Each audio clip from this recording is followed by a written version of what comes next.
Jelang perayaan Imlek 2025, penjualan hampers mengalami peningkatan sehingga membuat penjual hampers ikut banjir rezeki lantaran banyak diburu para pembeli.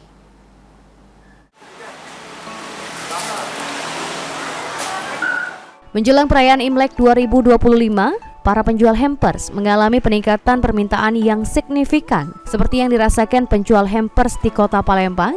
Menurut salah satu pegawai toko hampers mengatakan, ada peningkatan penjualan dibandingkan tahun sebelumnya sebesar 40%. Dalam sehari, tokonya bisa menjual 20-30 hampers per hari. Bahkan, banyak pembeli sudah mulai memesan sejak 2 minggu sebelum tahun baru Imlek. Hampers dijual dengan harga yang bervariasi, mulai dari Rp300.000 hingga Rp1,2 juta per hampersnya. Ditambahkan Azanatun, biasanya para pembeli banyak memburu hampers yang berisi kue kering yang terdapat hiasan serta benda-benda rumah tangga seperti piring dan gelas.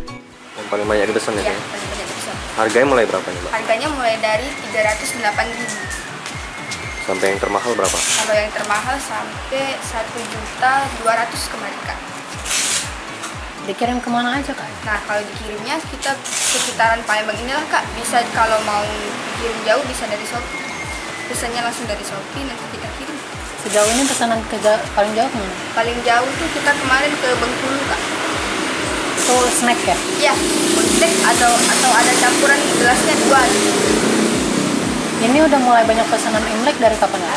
Mulai banyak pesanan Imlek dari 2 minggu sebelum mendekati Imlek. Hampers bagi masyarakat Mandarin khususnya sudah menjadi tradisi tahunan, di mana mereka saling berbagi hampers sebagai bentuk penghormatan hingga ucapan selamat di hari Imlek. Lutfi, PAL TV.